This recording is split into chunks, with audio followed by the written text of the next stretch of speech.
특송을 해야 되겠다는 성령의 강한 감동을 받으시는 분이 있으면 나오셔서 영광을 돌려주셔도 좋을 것 같고요. 특송은 아니지만 간정이 있으신 분은 나오셔서 영광을 돌려도 좋습니다. 없으시면 제가 특송을 같이 하도록 하겠습니다. 찬송가 341장 찬양 들으시죠. 341장입니다. 우리 다 같이 하나님 앞에 특송하는 심정으로 이 찬양을 주께 올려드리기를 원합니다.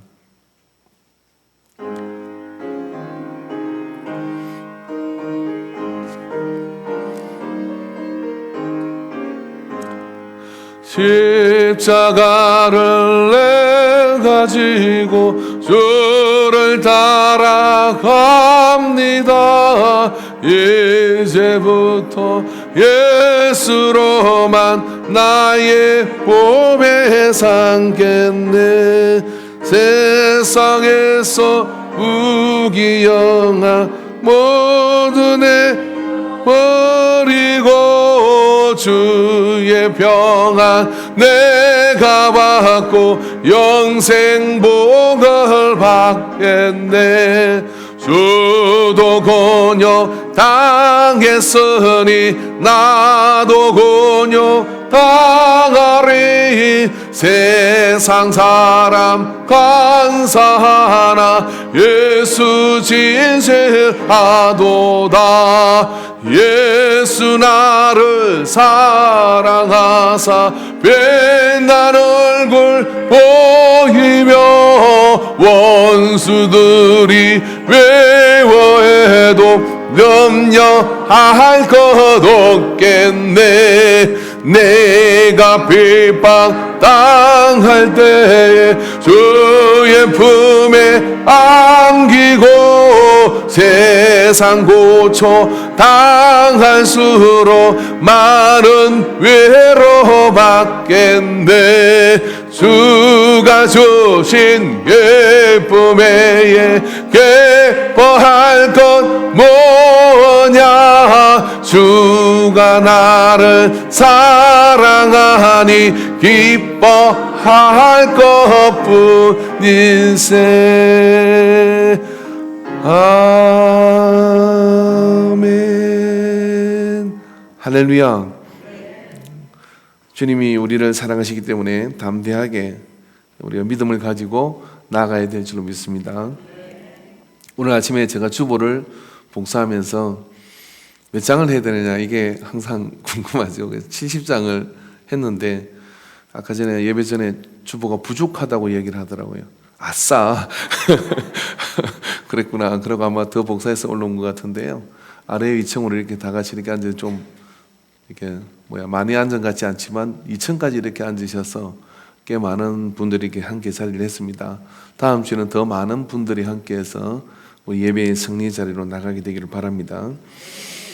지금 코로나 바이러스로 인해서 여러 어려움을 겪고 있고 또 많은 사람들이 또 사선을 헤매고 있지 않습니까?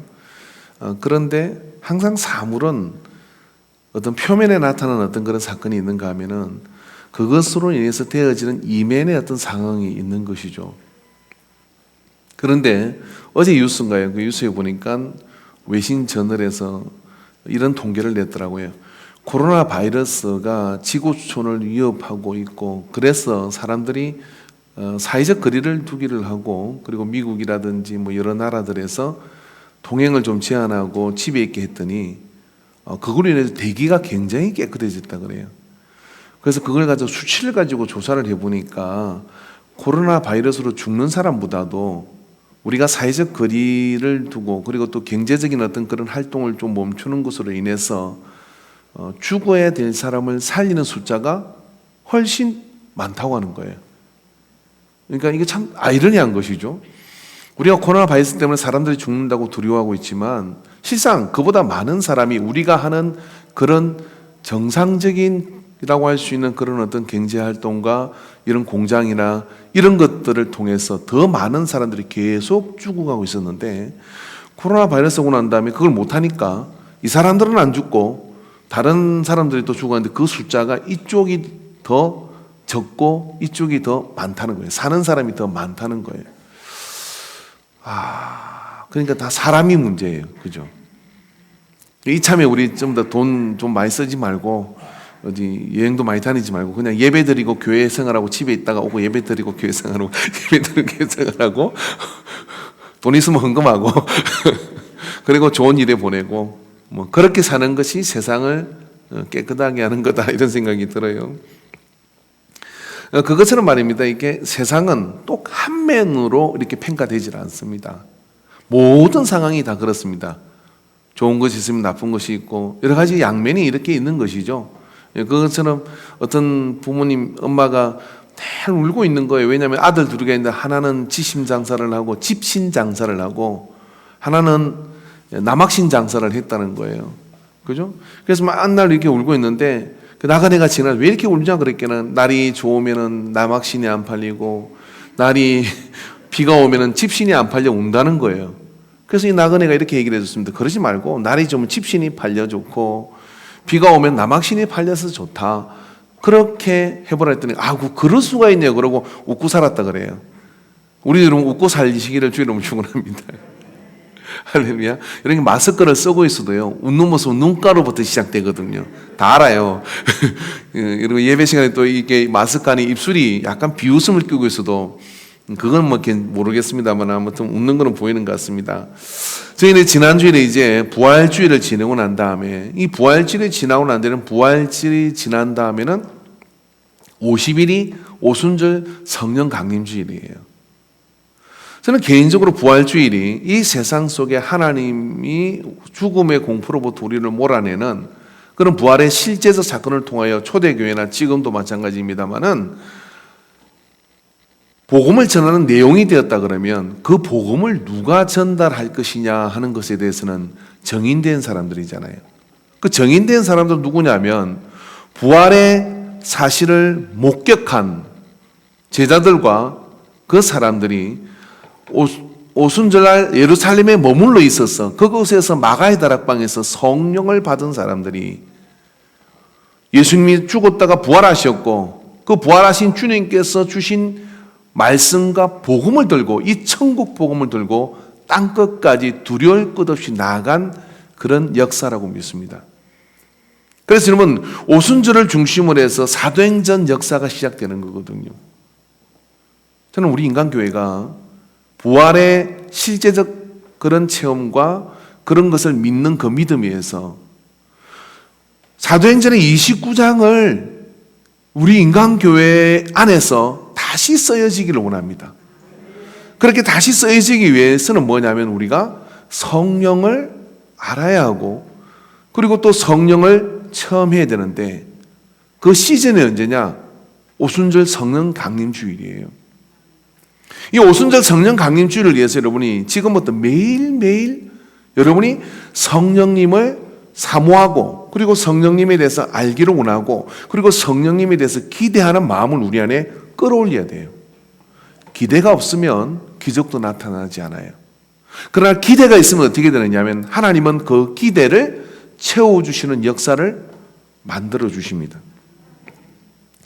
그래서 이 50일의 여정이 우리에게 그런 성령을 묵상하는 그런 시간에 대해서 이런 어떤 은혜를 우리가 왜 주목해야 되느냐면 주님께서 말씀을 통해서 보면은요 오늘 부활하시고 난 다음에 이 제자들에게 나타나셔서 그에게 하신 말씀 뭐냐면 숨을 내쉬며 성령을 이르시되 성령을 받으라 라고 그렇게 말씀해 주신 겁니다.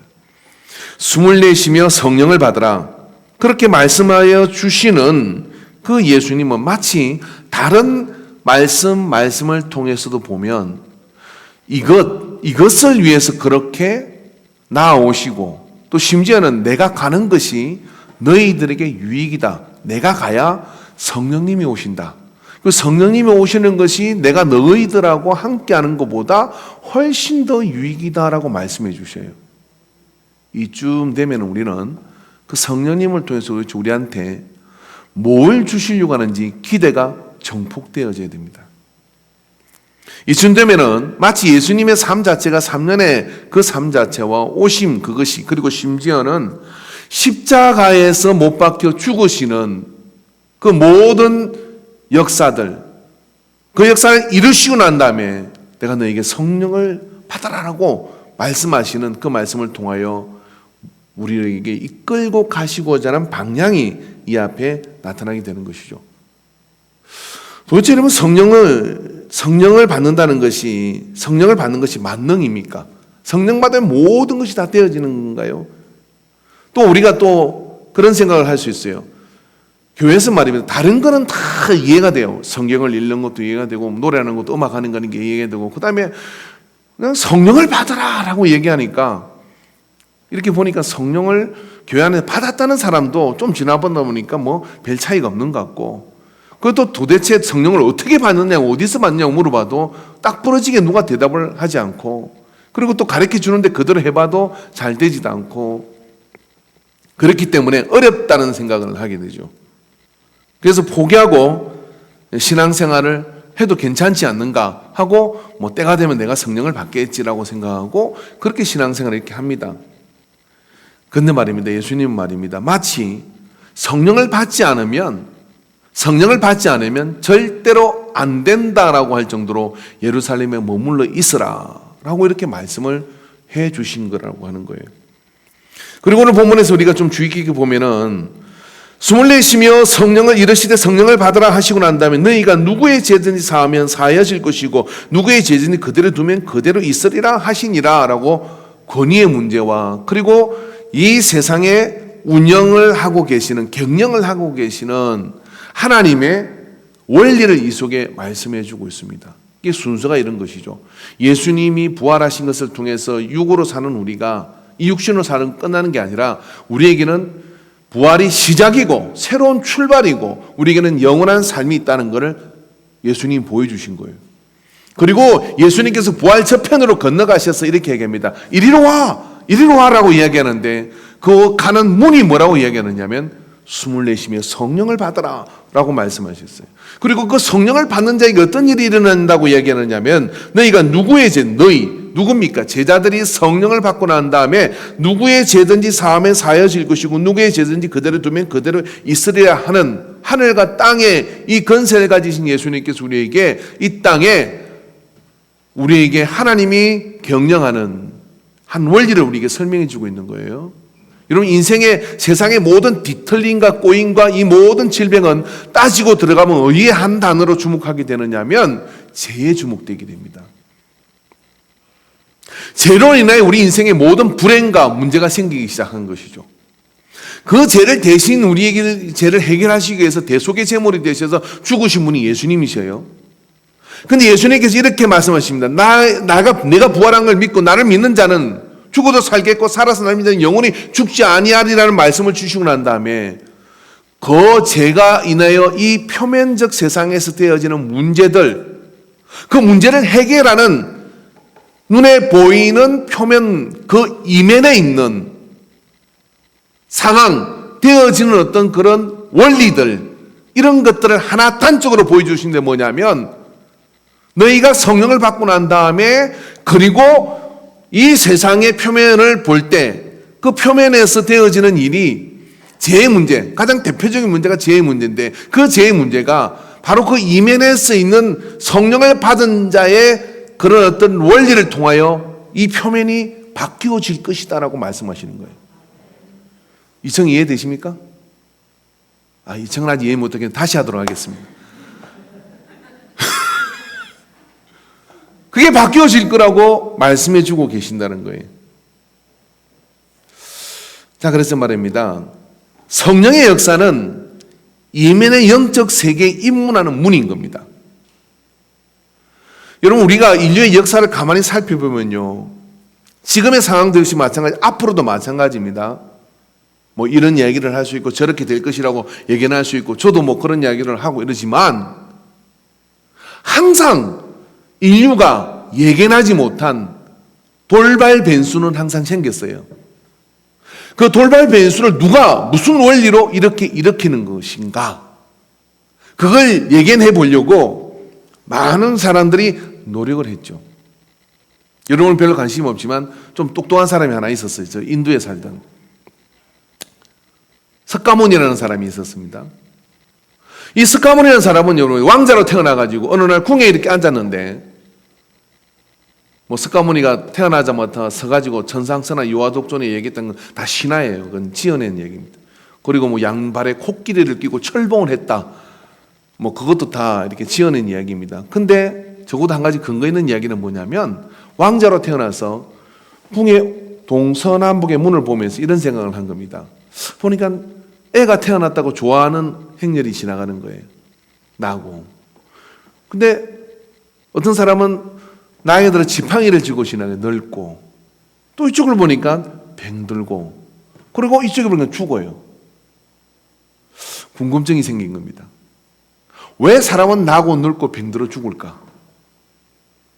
한 번도 여러분 생각 안 해봤시죠? 그 석가모니가 위대한 거예요. 뭐가 위대한 거냐면 사물에 보이는 이 현상의 그 이면의 세계에 왜 이렇게 되는지 그 이면의 세계가 궁금했다는 거예요. 그래서 여러분 인류의 큰 선생이 석가모니예요. 구원자는 아니에요. 그게 궁금했다는 거예요.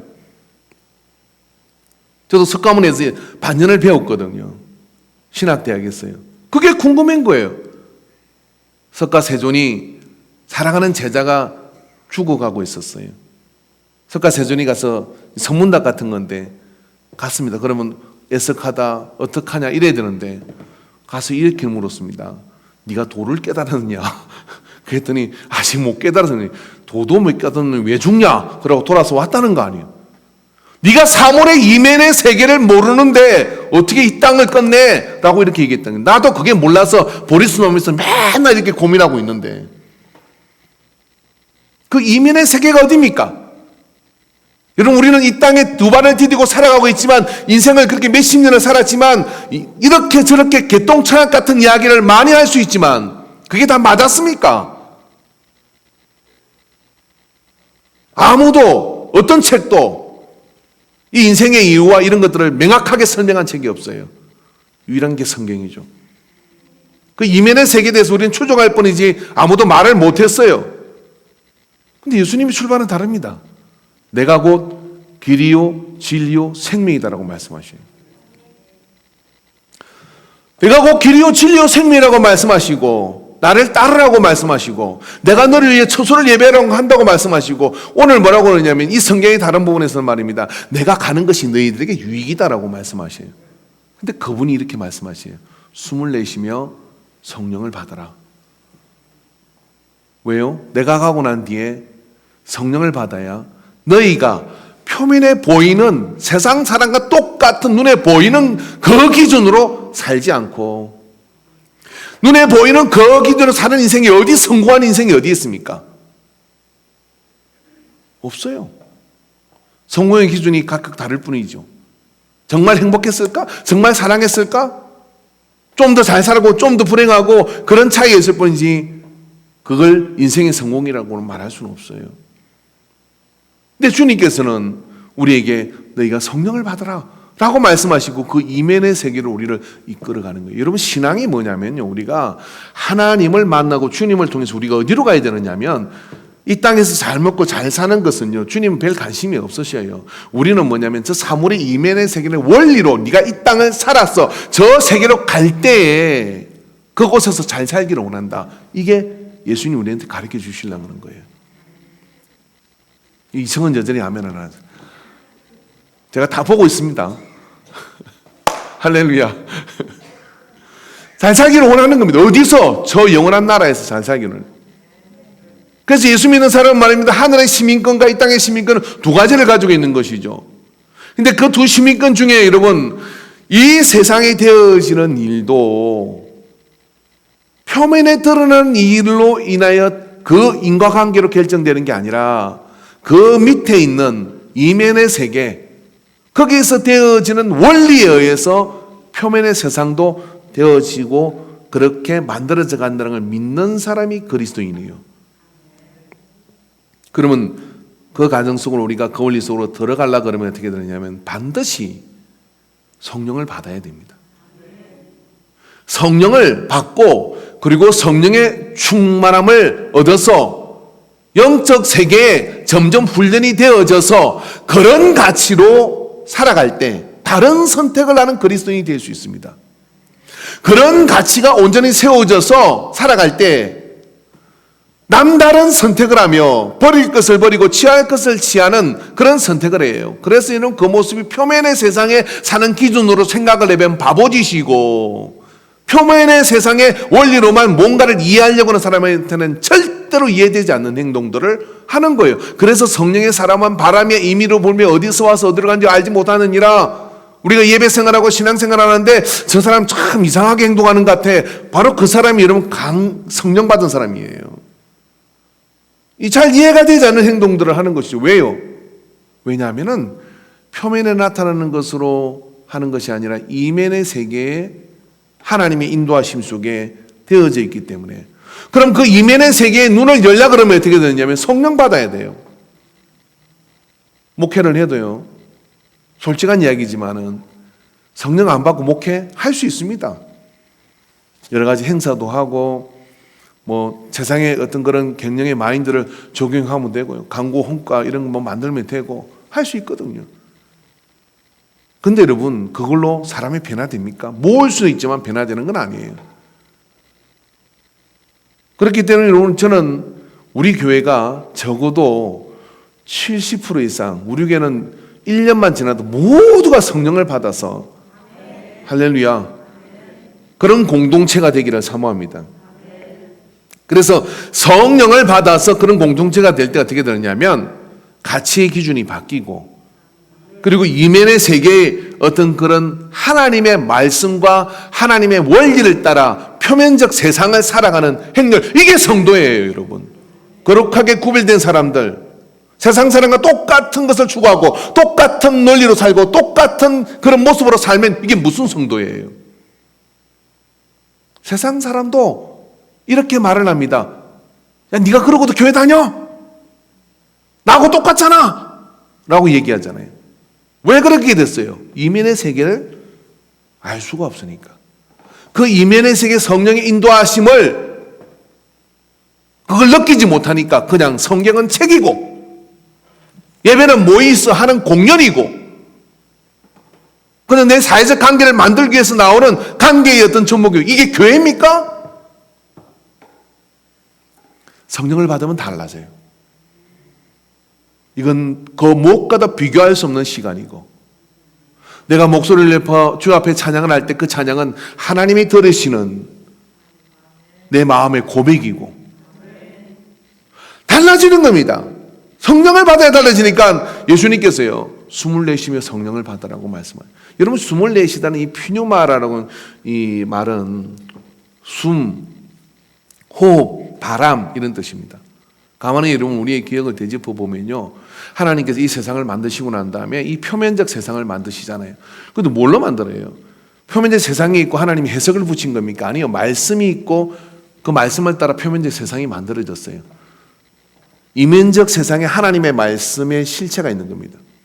그 실체가 빛이 있으라 하시면 빛이 있었고, 태초에 하나님이 천지를 창조하시느니라. 그리고 뭐 만들어가지고 그다음에 진흙을 이렇게 비겨갖고 이 이면적 세상에 있는 흙을 빚어가지고 사람을 만들었어요. 믿습니까? 그러니까 여러분 다 흙이요. 죽으면 다 흙으로 돌아가는 거예요. 사람을 만드셨어요. 그런 다음에 어떻게 하셨느냐면 하나님이 그 코에다가 생기를 퓨뉴마 하셨어요. 숨을 불어넣었다는 거예요. 불어넣음으로 우리가 뭐가 되느냐면 생명이 된지라, 즉 진흙인데 그 진흙이 하나님의 생기가, 하나님의 영이 들어와서 영적 존재가 된 겁니다. 그래서 예수님께서 오시가지고 뭐라고 얘기하느냐면, 사람이 밥으로만 살 게 아니고 떡으로만 살 게 아니라 양식으로만 살 게, 육의 먹거리로만 사는 게 아니라 하나님의 모든 입에서 나오는 말씀으로 살 것이다. 하나님의 모든 입에서 나오는 그 말씀으로 산다라고 얘기했어요. 그러니까 여러분, 진흙은 밥을 먹어야 돼요. 그러니까 여러분, 밥 안 준다고 교회 안 놓으면 어떤 사람들이에요? 진흙의 사람이지. 그죠? 그러니까 진흙은 밥은 먹어야 돼. 집에서 먹던 어디서 먹어야 기운을 차리고 움직이는 거예요. 그런데 말입니다, 교회는 근본적으로 뭘 주는 거냐면 하나님의 생기가 들어있는 하나님의 말씀을 먹고 사는 거예요. 그러니까 이면의 세계의 양식으로 살아야 된다, 이런 이야기입니다. 그런데 그 이면의 세계의 양식을 우리에게 주어지고 그것을 먹을 수 있는 사람이 누구냐면은 성령 받은 사람이에요. 그 성령은 받아야 되겠어요? 안 받아야 되겠어요? 받아야 돼요. 그러면 자, 이렇게 받아야 된다고 강조하신 예수님께서, 하나님께서 안 주려고 애를 먹이겠어요? 아니면 주려고 애가 터지겠어요? 말씀에 기록해놨잖아요. 내가 만민에게 내 영을 부어줄 것이다. 구약에는 아니었지만 신약에 예수 그리스도가 오시고 난 다음에 내가 만민에게, 내가 모든 사람에게 하나님의 영을 부어주고 싶다. 왜요? 우리가 사는 실체는 이면의 세계니까. 여러분, 믿음이 뭡니까? 믿음은 바라는 것들의 실상이요 보지 못하는 것의 증거니라. 믿음은 바라는 것들의 실상이요 보지 못하는 증거다. 이 말씀이 뭔가 이겁니다. 여러분, 현상이 있어요. 눈에 보이는 거. 오늘 이렇게 빈자리가 이렇게 있고 이렇게 사람들이 모인 것, 이게 현상이죠. 그러나 실상은 뭡니까? 여기 불꽃 같은 믿음을 가진 사람들이 모니터를 보고 또 예배실에 또 2층에 이렇게 다 앉아 있어요. 영적으로는 여러분, 여기에 이면의 세계에서는 여러분의 천사들이 왔고, 또 앞으로 이 옆에 자리에 앉을 믿음의 주인공들이 여러분의 믿음을 타고 하나님이 예비해 주신 줄로 믿습니다. 할렐루야. 그래서 제가 이 실상을 이야기하면, 이런 믿음으로 보면 저기 지금 1000명이 앉았고 여기 지금 2000명이 앉았어요. 아멘 한 사람 믿음대로 될지어다. 그게 여러분 실상이에요. 그게 믿음으로 보는 게 실상이죠. 믿음으로 보는 이 실상이라는 게 뭐냐면, 표면으로 보는 것을 보는 게 아니에요. 그 표면 이면에 있는 그 부분을 보고 아멘하고, 그 부분을 보고 기뻐하고, 그 부분을 보고 할렐루야 다 됐습니다 믿습니다 하고 이러는 거예요. 엘리야 선지자가 갈멜산에서 바알의 제사장들을 이기고 그 다음에 3년 가뭄을 몰아내는 비를 기다리고 있잖아요. 무릎과 무릎 사이에 머리를 넣고 간절히 구하는데, 가서 사환에게 물어봅니다. 야, 구름이 오냐 비구름이 오냐. 우리 근사님도 요즘 비구름 기다리시잖아요. 오늘 좀 비가 올 것 같아요. 그죠? 할렐루야. 올 줄로 믿습니다. 근데 그렇게 비를 기다리는데 비 올 것 같지 않아요. 하늘만 아주 그냥 파랗게 아주 지중해 하늘이 얼마나 예쁜지 몰라요. 그냥 너무 좋습니다. 이게 바캉스 가야 되고 너무 좋은 거예요. 예? 안 옵니다. 그러니까 또 가라 7번째 갔을 때 뭐가 하나 올라오긴 올라오는데, 저기 보니까 손바닥만한 구름이 저 수평선 끈에서 하나 올라옵니다. 그 사안은 이렇게 했어요. 손바닥만한 게 올라옵니다. 이 3년의 가뭄을 몰아내려면 어떤 비가 와야 돼요? 하늘이 막 대낮에 시커먼 먹금으로 저 천둥번개를 치면서 막 소나기 같은 비가 쫙 와야 될 줄은 믿으시네. 그래도 손바닥만한 구름이 달랑 올라오는 거예요. 사안은 누굽니까? 엘리야 제사장 옆에서도요. 이 사람은 엘리야 제사장 옆에서도 이 사람은 육의 사람인 거죠. 그러니까 손바닥만한 구름이라고 얘기를 했어요. 근데 그 말을 듣던 엘리야가 벌떡 자리에 일어났어요. 야, 이제 끝났다 가자. 그리고 가서 뭐라고 얘기합니까? 왕이요, 큰 비의 소식이 있습니다. 빨리 길이 막히기 전에 내려가십시오. 야, 어디에 비가 오겠냐? 그렇게 말을 했나요?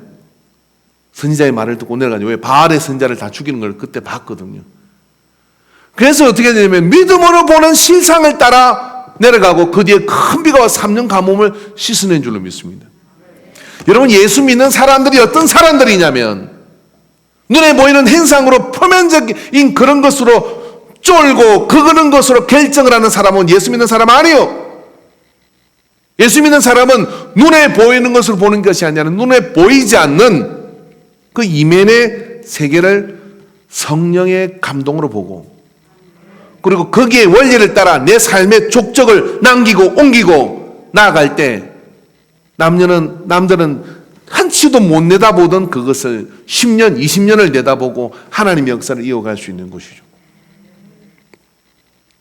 여러분, 지금 우리가 여의도의 땅에 한 1000평씩 있으면 얼마나 좋을까요? 아멘을 아무도 안 하시는. 역시 여러분 물욕이 없으신 분이신 분. 저만 있네, 저만. 여러분, 그 옛날에 선보원교회 이야기를 한번 해봅시다. 선보원교회 원래 천막 치고 서울 어디서 이렇게 교회를 했다 그래요. 근데 그때 여의도는 뭐냐면은 그 삼각지에 배추밭만 있었어요. 인간은 하나도 없고. 근데 하나님께서 이 조목사님한테 여의도로 가라는 거예요, 여의도로. 아니, 지금 여기에 천막 치고 사람들 모이는데 차도 없던 시절에 그 사람들이 옵니까? 표면적으로 보면 뭡니까? 표면적으로 보면 절대로 가면 안 되는 거예요. 근데 하나님께서 가라고 하니까 이분이 성령 받고 이분이 성령의 인도를 받는 사람이니까 하나님이 가라고 하는 때는 이유가 있다 하고 그 가서 배추밭을 산 거예요. 배추밭을. 그 배추밭을 쫙 사가지고 거기서 교회를 시작했어요. 그리고 막 그 동네가 난리가 난 거예요. 예, 뭐 표면적으로 뭐가 어떻게 움직이는지 몰라요.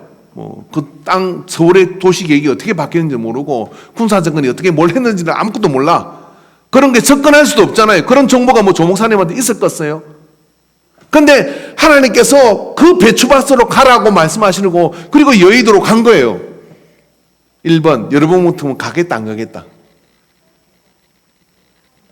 제가 갑자기 이러는 거예요. 우리 어디 절으로 갑시다라고 얘기하면 가겠어요? 당신 혼자 나가시오 그럴 거 아니에요. 이면의 세계에서 움직이는 걸 우리는 알 수가 없어요.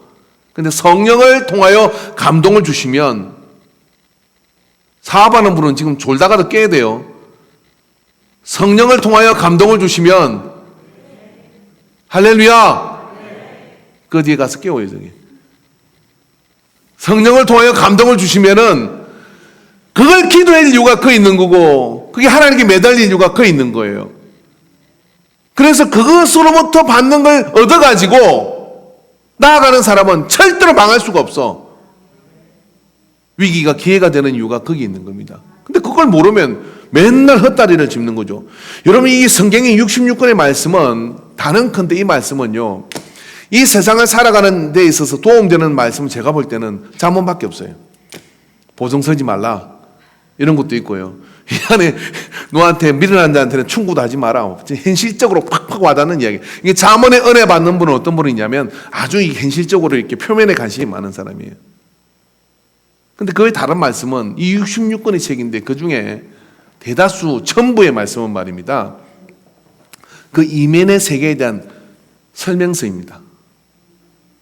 근데 내가 내 눈과 내 모든 관심이 표면의 세계에 있는데 이면의 세계가 관심이 있겠어요, 없겠어요? 그냥 동화책 같은 거예요.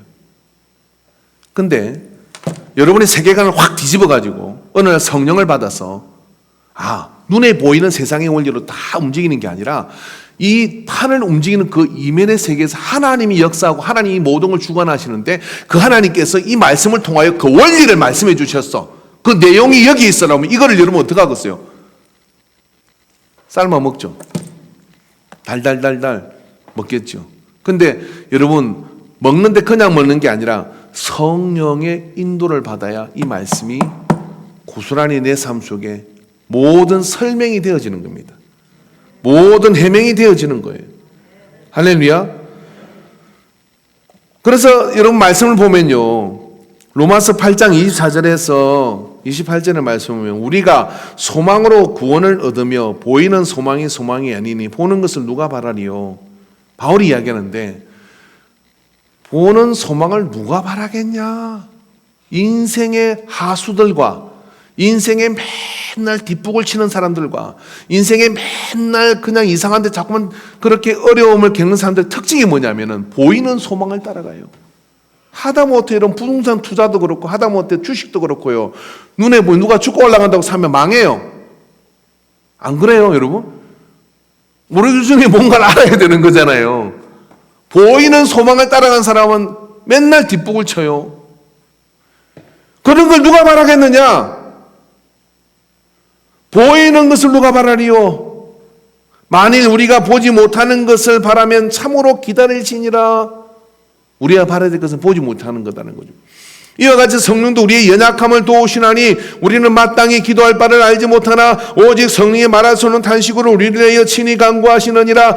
마음을 살피시는 이가 성령의 생각을 아시나니 이는 성령이 하나님의 뜻대로 성도를 위하여 간구하심이니라. 우리가 알거니와 하나님을 사랑하는 자 곧 그 뜻대로 부르심을 입는 자들에게 모든 것이 협력하여 선을 이루느니라.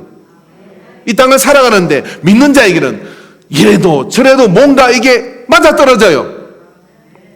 근데 왜 그런 일이 벌어지냐면 성령을 통하여 간구하고 성령이 나를 대신하여 간구하는 영적 세계로 들어가야 믿는 자, 이 믿는 자에게는 그런 것들이 협력해서 열매를 맺어지는 그런 역사들이 표면적 세상에서도 일어난다는 거예요. 그 표면적 세상에서 일어나는 이 일이 원리가 이 속에 자세하게 설명해놨잖아요. 야, 눈에 보이는 소망을 누가 바라겠느냐? 믿는 자는 그런 거 바라는 거 아니다. 뭘 바라야 됩니까? 눈에 보이지 않는 그 이면의 세계에 일어나는 일을 알아야 된다. 그 내용이 여기 있어요. 이 성경에 있는데 이 성경의 내용을 알려 그러면 성령이 아니고는 이 성경에 내 인생 속에 주는 이야기가 적용이 안 돼요. 그걸 적용하기 위해서 여러분 성령을 받아야 돼요. 할렐루야. 그래서 그렇게 할 때 뭐냐면 모든 것이 협력하여 선을 이루는 그런 역사를 누리게 됩니다. 그래서 여러분 가만히 보면 뿌리로 사는 그리스도인이 있는가 하면 잎을 보고 사는 그리스도인이 있어요. 잎을 보고 사는 그리스도인은 눈의 표면에 나타나는 것, 잎의 무성을 보고 쫓아가면서 거기서 굉장히 실망합니다. 여러분 잎이 무성한 무화과나무를 예수님은 저주하셨습니다. 열매가 없기 때문에. 그 열매는 어디서부터 와야 되는 것이냐면 뿌리로부터 열매의 모든 양분들이 와서 그게 열매가 맺어지는, 뿌리가 없고 그래도 잎이 무성할 수 있다는 거예요. 란이 죽는데 6개월 걸린다 그래요. 그래서 저는 이 식물을 참 몰라가지고 잘 안 키웁니다. 근데 식물을 잘 키우는 분은 정말, 근데 여러분 식물을 잘 키우는 사람의 특징은 뭐냐면 이파리가 조금이라도 이상하면 뿌리를 다 뒤집어 보는 거죠. 그래서 뿌리가 괜찮은지 어쩐지, 뿌리에 뭐 양분을 주고 그게 거름이 부족한지 이런 걸 살피잖아요. 그런 거 똑같은 겁니다. 그렇기 때문에 여러분 우리가 그 뿌리에 관심을 두는 것이 뭐냐면 이면의 세계에 관심을 두고 그걸 통하여 이 표면의 세계를 살아가는 지혜로운 자들인 거예요. 요한복음 16장 7절에 15절에 그래서 주님께서 우리에게 이렇게 말씀하십니다. 그러므로 내가 너에게 실상을 말하노니 내가 떠나는 것이 너에게 유익이라. 내가 떠나지 아니하면 보혜사가 너에게로 오시지 아니할 것이요 가면 내가 그를 너에게로 보내리니. 예수님보다 더 좋은 게 누가 있습니까? 예수님보다 우리를 더 사랑하는 분이 누가 있겠습니까? 그런데 예수님께서 뭐라고 하냐면 내가 가는 것이 너희들에게 유익이다. 그라고 우리한테 보내주시고자 하는 분이 누구냐? 성령이다 이 말이에요. 그 예수님을 덜 사랑해라는 이야기가 아니라 예수님을 사랑하는 그 부활의 내용을 가지고 우리가 이 삶을 성리하고 살아가려면 너희들이 반드시 영적 세계를 알아야 된다. 그 이면의 세계의 원리를 알려고 해야 되는데, 알아야 되는데 알는 첫 번째 통로와 문이 뭐냐면 보혜사 성령을 너희가 오게 해야 된다 이런 이야기입니다. 그가 와서 누가? 성령이 와서 8절에 죄에 대하여 의에 대하여 심판에 대하여 세상을 책망하시리이다.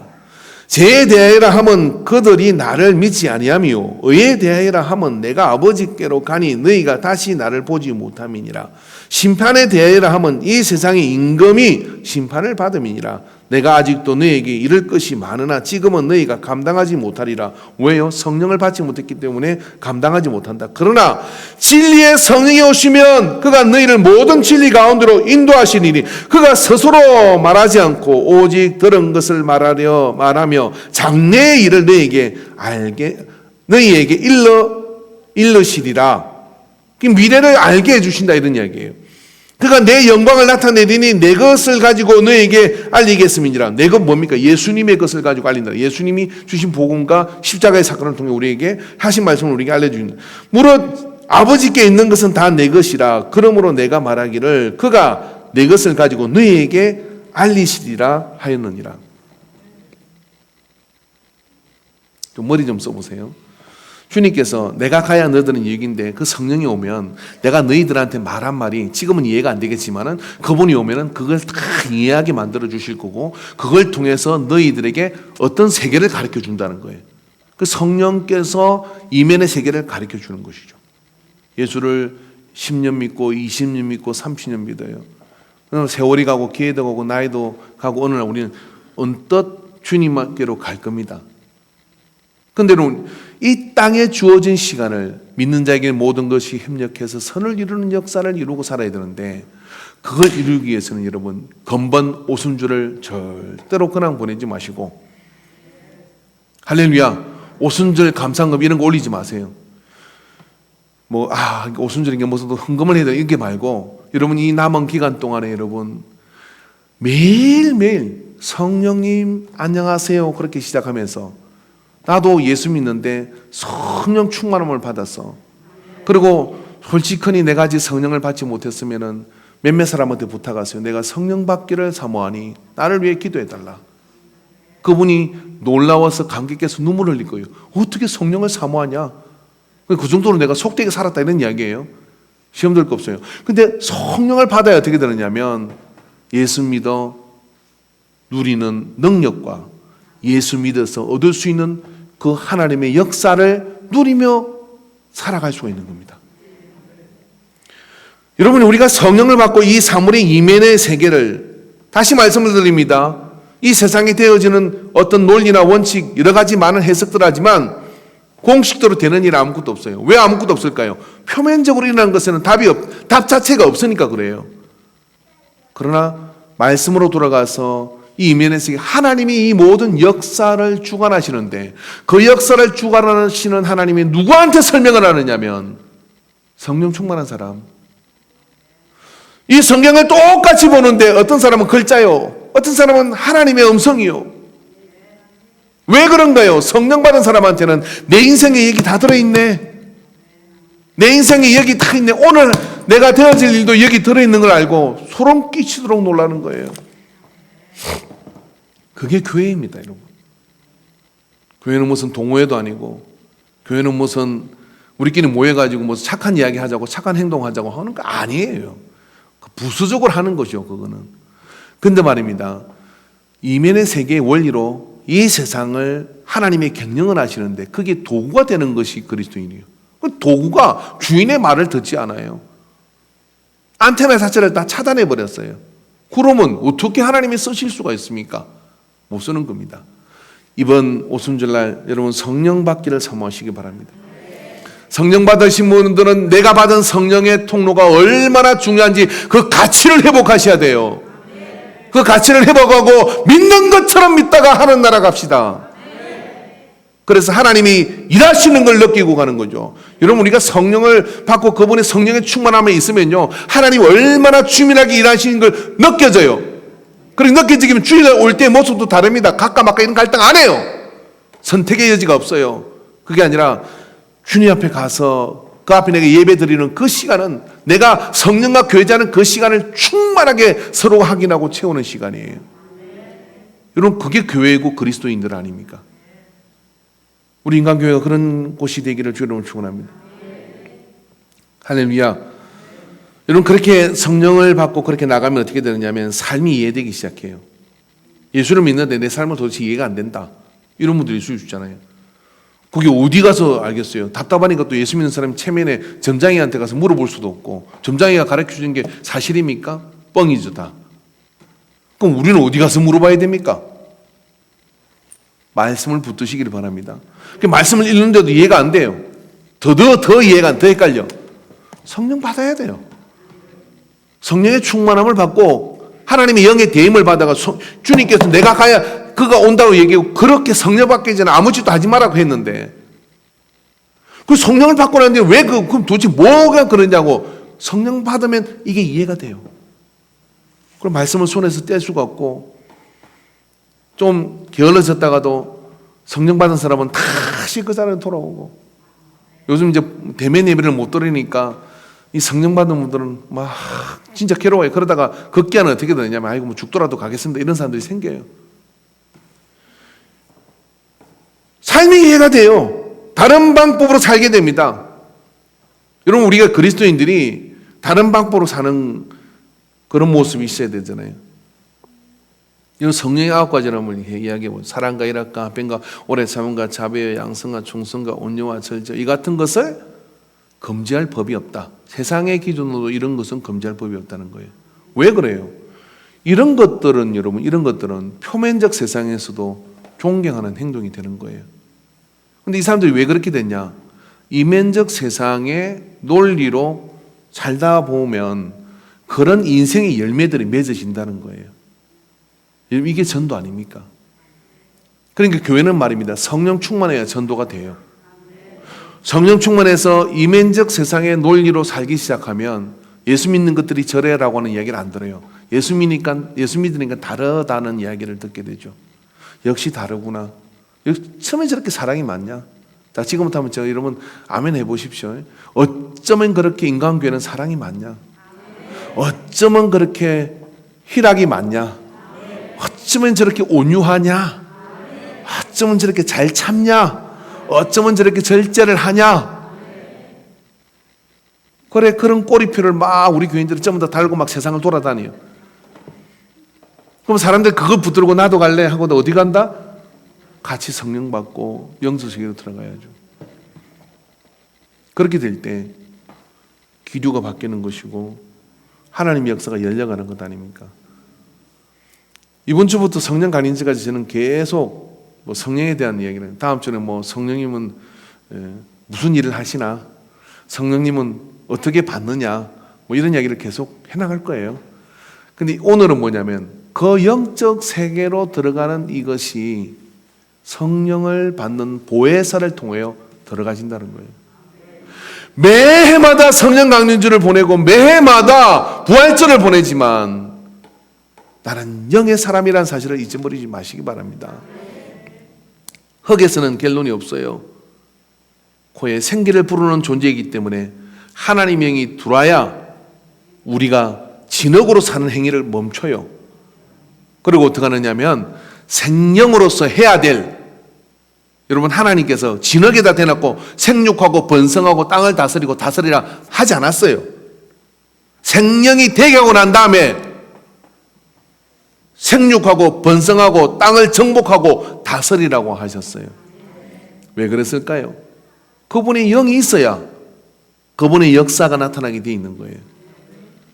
오늘 여러분 우리가 그분의 영의 대임을 받아 이 세상의 영을 거부하시고 하나님의 성령으로 충만함을 받아 말이 통하는 우리 인간교회 되기를 주의 이름으로 축원합니다.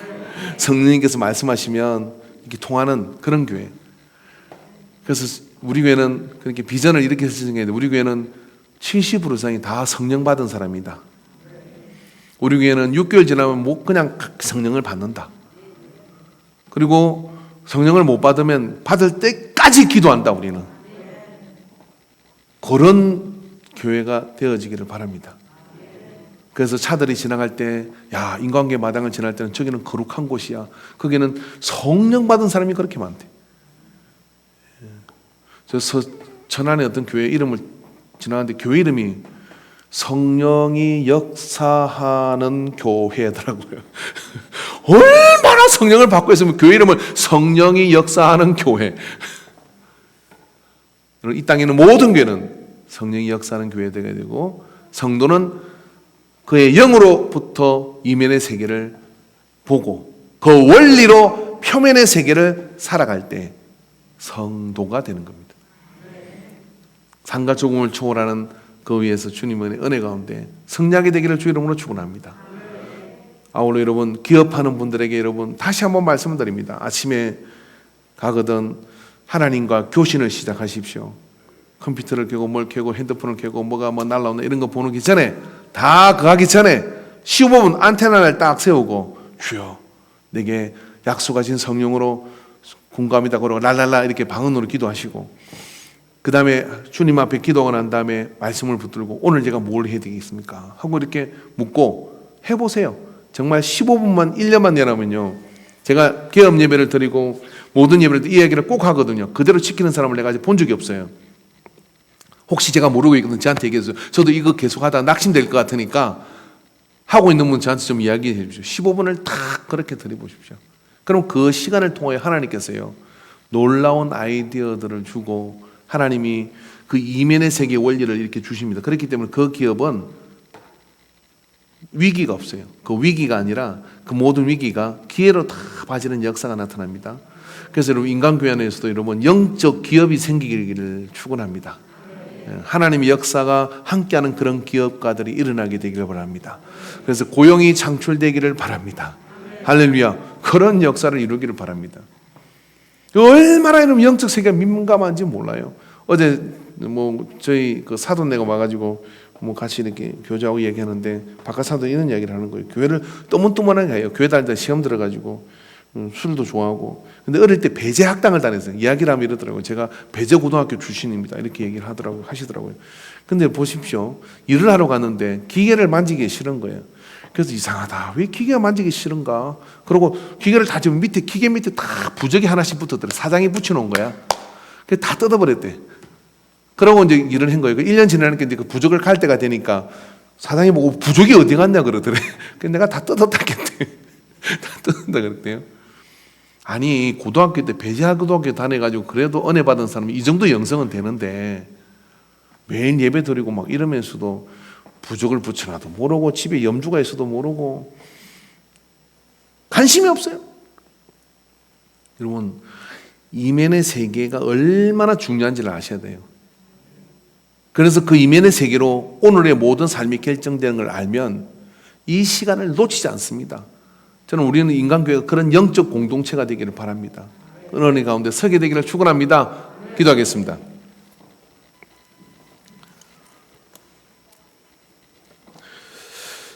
아버지여, 우리를 긍휼히 여겨 주시옵소서. 숨을 내쉬며 푸뉴마 성령을 받으라. 그 성령을 받음으로 인해서 주님이 우리에게 약속하신 언약들과 성령을 받음으로 인해서 이 66권의 말씀들이 구슬로, 바늘로 구슬이 끼어지는 것처럼 실이 연결되듯 끼어져서 하나님의 역사의 놀라운 세계로 나가는 그 은혜를 누리게 되는 줄로 믿습니다. 육을 가진 우리이기 때문에 육의 생각이 쉼없이 비온 뒤에 죽순이 일어나는 것처럼 일어납니다. 그러나 말씀의 검으로, 성령의 검으로 베어버리고 아버지의 뜻에 붙잡혀서 이 표면적 세상을 아버지께로 돌아오게 하는 복음의 사람으로 살게 하여 주시옵소서. 능력의 사람으로 살게 하여 주시옵소서. 특별히 이 모든 어려움 속에서 그런 능력이 필요하오니 더 간절히 간구하오니 바로 이때가 내가 성령 받을 때요, 이때가 내가 성령에 충만할 때예요, 이때가 더욱더 하나님의 말씀에 창념할 때인 줄로 믿습니다. 일어나 빛을 발하는 우리가 되게 하여 주시옵소서.